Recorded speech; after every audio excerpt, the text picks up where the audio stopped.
कुरुक्षेत्र से विजय सब्रवाल अपने त्रिशूल प्रोग्राम में आप सबका स्वागत करता है। आज मैं चर्चा करने जा रहा हूं लिपापूती एक्सप्रेस की।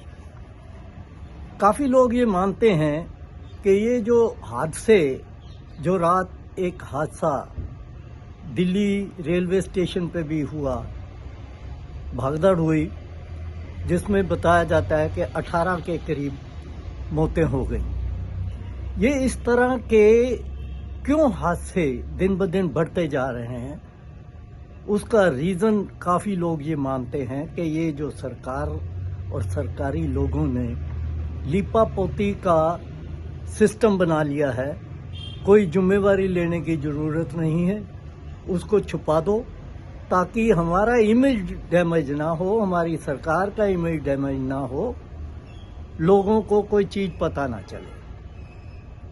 अब रात का ही देख लीजिए, तकरीबन 10 सवा 10 बजे के करीब ये इंसिडेंट हुआ और उसके बाद रेलवे मिनिस्टर हमारे अश्विनी वैष्णव कोई तकरीबन आधे पौने घंटे के बाद वो कहते हैं कि स्थिति कंट्रोल में है। वहाँ कुछ लोग मूर्छित हो गए हैं और सब ठीक ठाक है, और फिर रात को 1 बजे जाके मानते हैं कि जी कुछ वहाँ डेथ्स हुई हैं। तो ये अश्विनी जी तो जब से रेलवे मिनिस्टर बने हैं, ये आईएएस से रिटायर होकर पॉलिटिक्स में आए हुए हैं, तब से कितनी ही रेलवे की एक्सीडेंट्स हुए, उसमें मौतें भी हुई और हर बार नई से नई कहानी बताई और अपनी छुट्टी, उसके बाद कोई जिम्मेवारी नहीं। और ये बात मैं इसलिए कह रहा हूँ कि मुझे वो समय याद हैं जब हमारे अपना प्रधानमंत्री जी railway Lal Bahadur Shastri ji railway minister थे और एक रेल एक्सीडेंट में कुछ लोगों की मृत्यु हो गई। तो उन्होंने अपनी जिम्मेवारी मानते हुए कि ये उनकी वजह से या उनकी नेग्लिजेंस से या जो भी है, वो जिम्मेवारी लेते हुए उन्होंने अपने पद से, अपनी मिनिस्ट्री से रिज़ाइन किया था। अब वो समय और आज के समय के हालात देख लीजिए। पिछले दिनों प्रयागराज में भगदड़ हुई, 15-16 घंटे तक वहाँ के चीफ मिनिस्टर ने ये नहीं बताया कि कोई डेथ हुई है। 16 घंटे तक। ये नहीं है कि प्रेस वालों को या टीवी वालों को पता नहीं था, अपनी आंखों के सामने देख रहे थे, लेकिन वो भी चुप, क्योंकि कहीं सरकार का इमेज खराब ना हो जाए। तो ज़्यादा अपने इमेज को बचाने की बात है, ये बात नहीं है कि इंसान मर गया।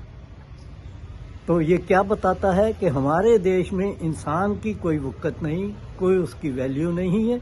बस हमें तो अपनी गद्दी चाहिए और उस गद्दी को बचाने के लिए वो लीपापोती करते ही जाएंगे।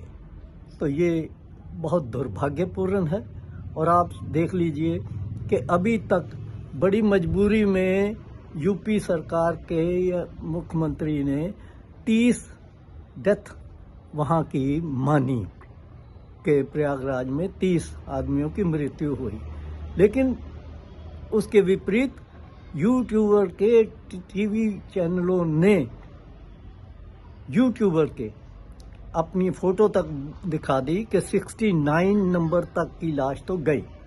और उसके अलावा ऐसे भी अभी आप लोग देखते होंगे यूट्यूब पे या सोशल मीडिया में कि कई ऐसे हैं जिनका कोई पता ही नहीं चल रहा। वो कहते हैं कि हमारा बंदा अभी तक पता ही नहीं है कहाँ, जीता है या गंगा में बह गया या कहाँ है। तो ये जो हालात हैं लीपापोती वाले, ये किसी भी, मैं कहूँ कि सरकार के लिए या किसी के देश के लिए अच्छा नहीं है। जो जिसकी जिम्मेवारी है वो उसको अपनी जिम्मेवारी माननी चाहिए, और अगर उसकी गलती है तो उसको वो एक्सेप्ट करे, तभी इन चीज़ों के ऊपर कंट्रोल होगा और ऐसी चीज़ें आगे से कम होंगी, नहीं तो कोई फ़र्क ही नहीं किसी को पड़ता। आज इतना ही, फिर मिलेंगे। मेरे प्रोग्राम को सब्सक्राइब करिए, लाइक करिए और शेयर करिए। आप सबका धन्यवाद।